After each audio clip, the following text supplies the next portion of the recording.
So hey, welcome back to my channel. Yes, I'm doing a video on history today, as you can see, and we are just going to jump right in to what we're doing for, or how I'm setting up history for this year for each of my individual kids. Okay, so let's get right in. Excuse my hands. My eczema is very flared up, and so just excuse what they look like. All right.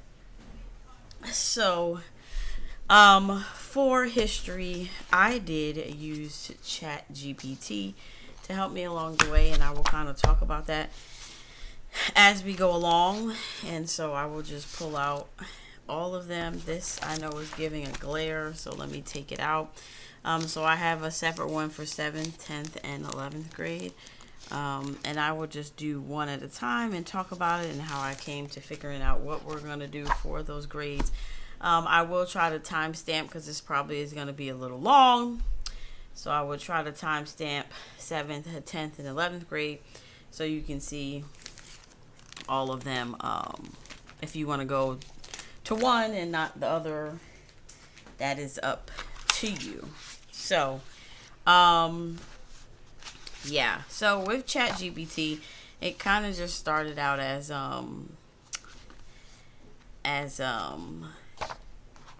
just gonna ask it to give me books and things like that. But as I realized as I went along, like, oh my goodness, you could really do so much with ChatGPT AI. Now, do I want it to take over my whole life in education? No, of course, because I still like to, as you see, this paper is marked up, and of course, even though if you use it, you still kind of need to read through it and make sure that it does what it's, that it's doing what you want it to do in your homeschool. And so, in starting with these things, I usually tell ChatGPT, like, I have a 7th grader and I want to do American history. Now, my goal for Mark this year was to do American history and it be books, picture books, graphic novels.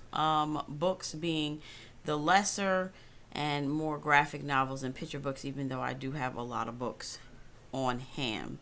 So I just told ChatGPT I have a 7th grader, and I basically want to do a year where we're spending time on the major, more bigger events during American history, and I want to incorporate other cultures. And so once I did that, it kind of populated all of this for me. I also told it that for all of my kids that I wanted journal prompts, and therefore I got these journals off of Amazon. They came in like a pack of 20 or 25 because, as you see, they're not really that big, so they will use them up once they get started. Sorry, I knocked my glasses off my face. I have gotten to a point now with school that, you know what, I'm not rushing. And so for me, even if it's like it takes my high schoolers a little bit over 4 years to finish their schooling, or they need to do 5 years, some people do 5 years, I'm not rushing. So even with American history for my 7th grader, because he is taking cartography, which is drawing the world, I did not want to overload, like add on like more to where it's taking up so much time. So I figure we really focus on this. And so in the beginning, of course, we're focusing on Native Americans. And so I also asked ChatGPT to supply me with a journal prompt and a possible project that my child could do during this time as well. Let me just show you some of the books. And so the first one that he will start reading is An Indigenous People's History of the United States. He is just starting this next week, so as the year goes along, I will definitely try to remind myself to check in. I know that sometimes we have so many ideas for sharing on YouTube that we don't come back and revisit what we actually did in the homeschool.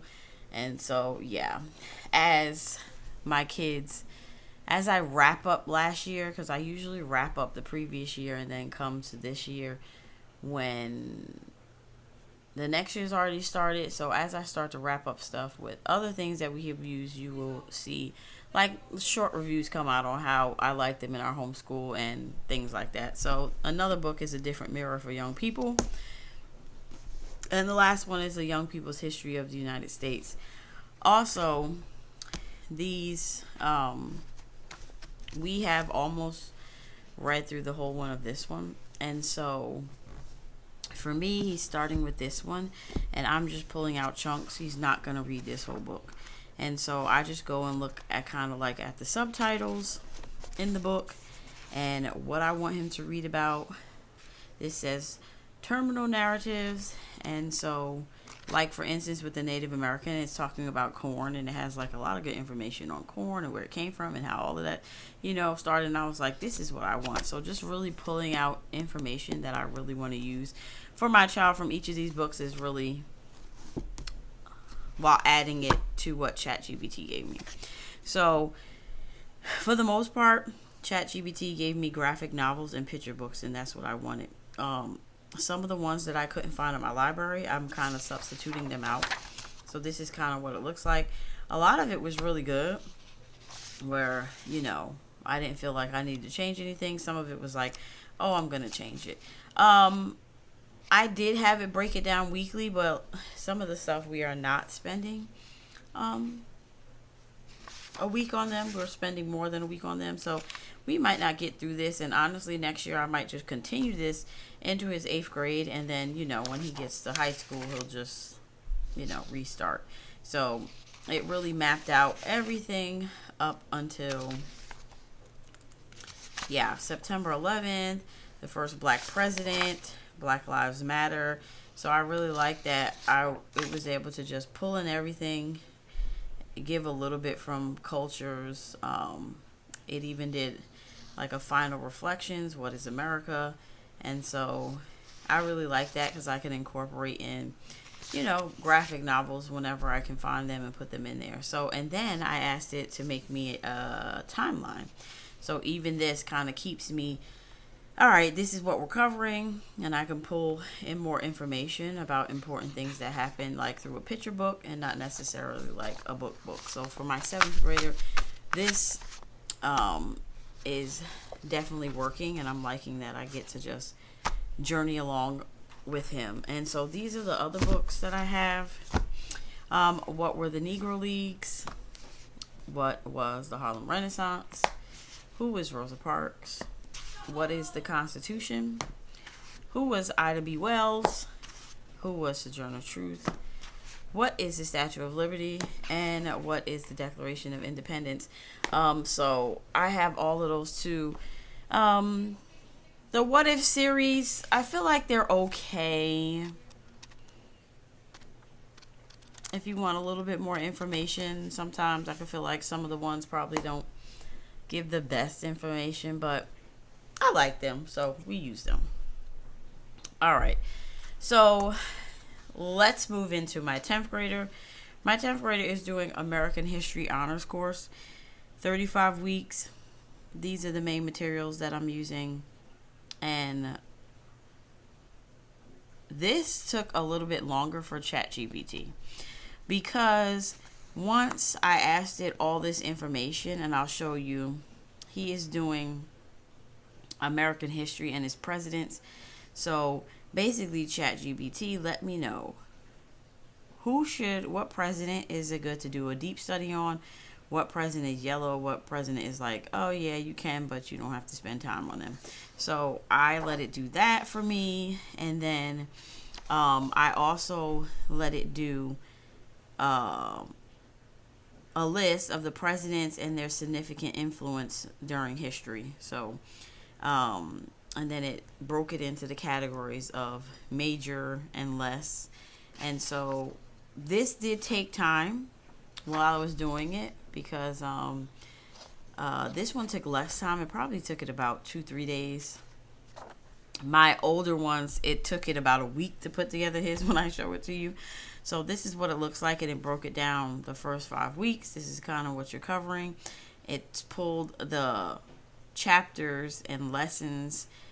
It added in black figures. It gave me journal prompts and creative projects. So this is something that I'm trying to start with the project so the project can be done within 5 weeks, and then they're covering all of this. And in the journal that they have, they will be writing about like important black figures, also presidents, like questions asking about the presidency or what he did or how you feel like that affects today, blah blah blah, all this good stuff for that. And so he has his journal, and then I have this little cute book that I had, Junior Jesus' Guide to the U.S. Presidents. These books are so fun sometimes because they just have a lot of silly stuff in it.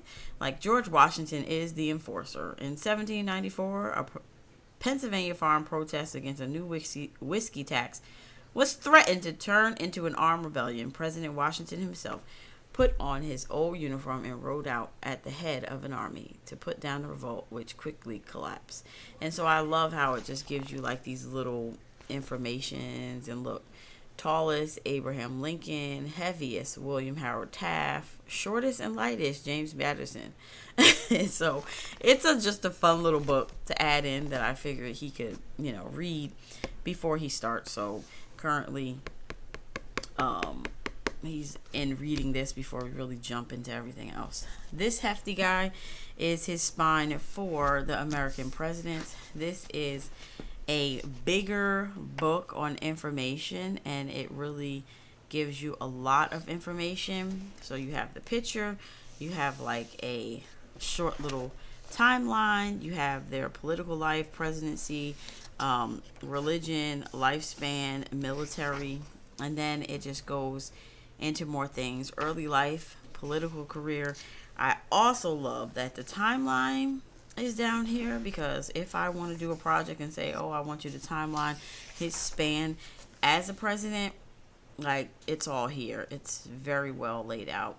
His lifetime as a congressman, governor, and their way on to becoming president, senator, war,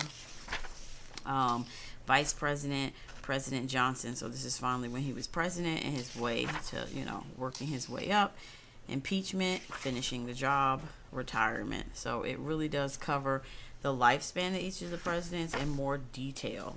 So this is why I got this book, for the purpose of doing the deep dives in the presidents that he's going to really deep dive into. And then his main spine for U.S. history is the U.S. History Detectives, and it is book 1 and 2. I got this for my 10th and 11th grader because I wanted them to be able to work on thinking more critically. I also didn't want the time spent in reading about events in history to be so long and so drawn out, because I wanted them to be able to do projects and things like that. So I, rather them spend more time on hands-on things, which is why I went with the decision to choose the Critical Thinking Company for this year. Sorry about the thing, for this year in our homeschool. And so I have book 1. I love, even though I have used like the puzzle books, I really love the layout of their history book, where you can just take it and add on and make it what you want it to be. And this is book 2, from the late 1800s to the 21st century. So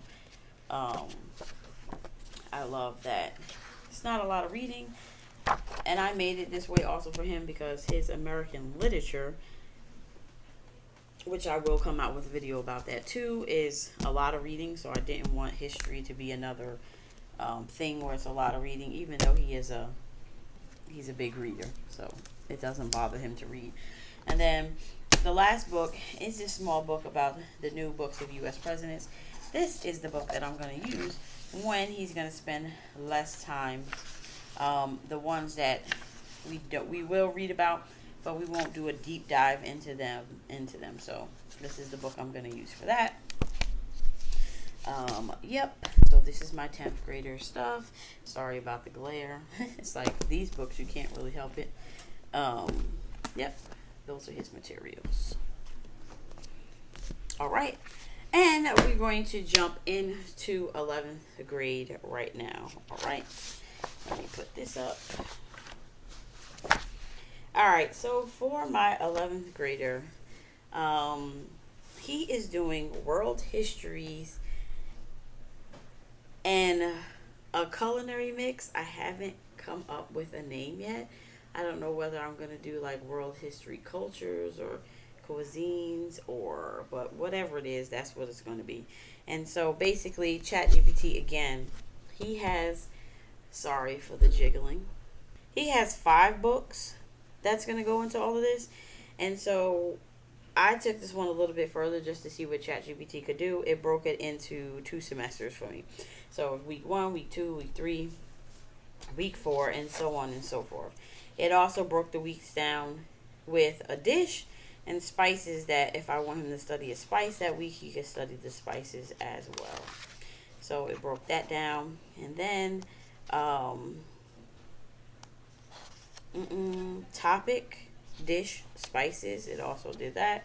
And so basically after I finished doing all that, it made this whole layout, teacher planner, and basically world history detectives. It gave me lesson 1 in the week that you're doing that. And so this is the spine for that. So lesson 1 would be like let me not say it's a couple of pages because I don't want to assume that it is. Lesson 1, and there's only one book for their world history. It does say on their website that both this and these, actually the U.S. history separately, it says that they're a full curriculum, but because I'm making it honors, we're going to do both. And so 1, he will be doing this, and it's about 5 pages. So that's what that looks like for U.S. history as far as like per lesson. They all kind of look like that. I love that it also has like showing you how to make some mind maps and really get down into those thinking. And then time traveling chef. So it gives me a recipe for him to make that week, which this one does have mostly recipes in it. This is that book. And time traveling chef, exploring world history through its flavors. So it mostly has recipes in it, but it does give, there you go, that's the table of contents. And then it says Mesopotamia, and it has a little bit. I like how they have information throughout. So it gives you a little bit of information, but then it gives you all these recipes, which I feel like not only in our home, but we'll enjoy it. Just getting to make these things. So, and also giving him experience and kind of seeing like where he would like to take his studies during college or after college if he wants to go travel the world. So that's that. And then tasting history is the next one, where it also gives a recipe. So this one, tasting history, these have YouTube videos that actually go with them. And so for me, I just want him to be able to get into it and enjoy, and the culture. And so the ancient world, it talks a little bit about it, which also I love, a little bit of information, but then it goes right into recipes. And so these recipes not necessarily will be exactly what he does, but honestly, based on the ingredients and when we get them and which one he wants to choose, that's kind of what we will do. So yeah, it's a wonderful, beautiful book, like this book. And I like that it has authentic names in it as well for the placenta, guys. I don't know. It's like very interesting.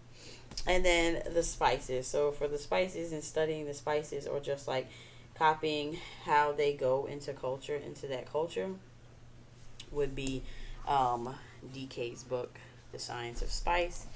And so for each book, it kind of gives you a lot of information on the different spices. I actually want to read this book myself because I'm wanting, or to becoming, wanting to garden or just know how to get these herbs, where they come from, is very interesting to me as well.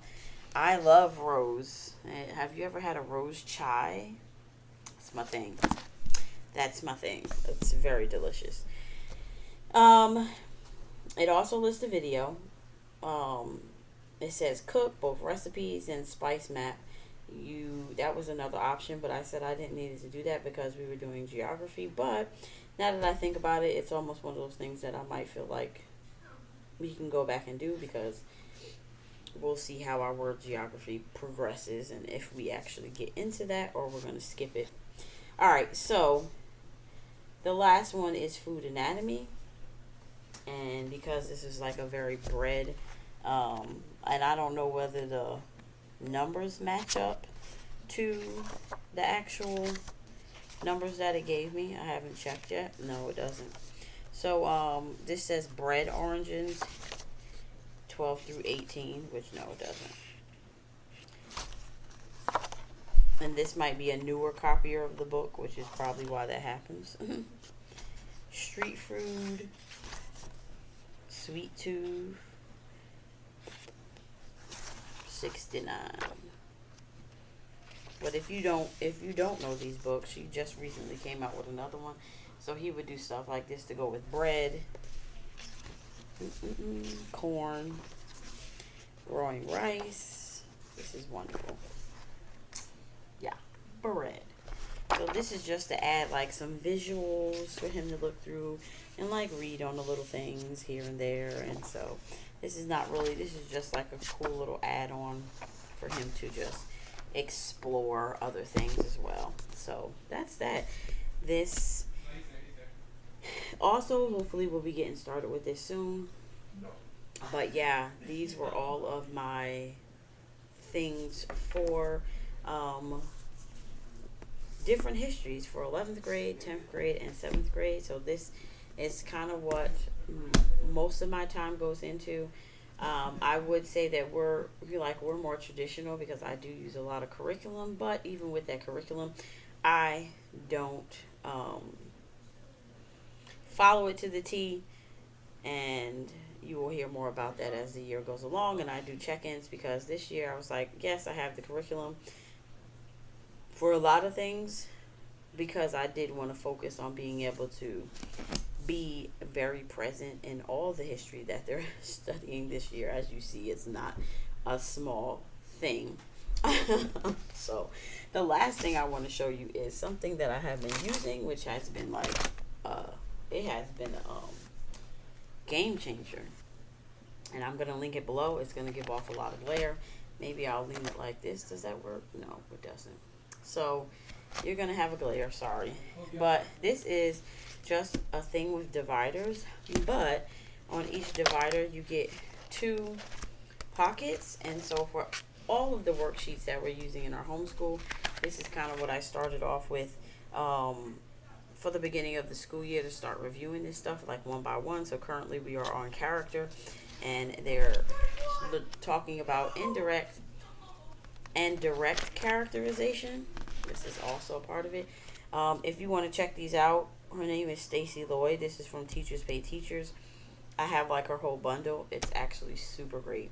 And yeah, this is for my 7th graders reading. I actually got a short story from the library, short story book, and it kind of put vocabulary and questions for each short story for me. So as I read the short story, he gets to read and do the work. And so that's working for us, and I'm really liking that. This folder is great because no matter what subject it is, all of these can go in here, and it holds all their papers of stuff that they're currently working on. There's also a pocket in the back for pens and pencils. We don't really use it, but if you have flashcards, or like when he starts working on IEW, I will definitely be using this. Again, sorry about the big glare. I will definitely link this below if it's something you want to use in your homeschool, because it's definitely giving me success vibes right now. That's what I'm feeling about this. So guys, thank you for coming along. This wasn't too long of a video, and so I hope this helped you out as far as like using Chatgpt and how it can help you really set up your homeschool, especially for us people who are of different cultures and really want to pull and put something together for our kids, whether it be in history or well, history is that subject. So, um, this is why I chose to do it, because I wanted to do the research, but I didn't want to have to sit there and do it all by myself. And so that's why I use Chatgpt. So, once again, it can set you up some wonderful, beautiful things for your homeschool. Don't doubt it, but also, even before you start it, make sure you read through and make sure that it's accurate, like it didn't have the right page numbers. But that's something easy that you could go in and change, because you know it's dealing with bread. You can just find it and change it. So that is minimal compared to what it's actually doing for you, and far as like when you're using multiple spines and just putting them together for your homeschool and really working that out and helping you along the way. This also helps me because I can use my library, whatever, and to really know whether I have these books or what books I need to purchase when it comes to history. So it's been working out great for me. And so I thank you guys for always being on this channel. I hope that you watched this far, and if you did, make sure you subscribe, give that video a thumbs up, and hit that notification bell, because your girl is always coming with more. And I will see you in my next video. Bye.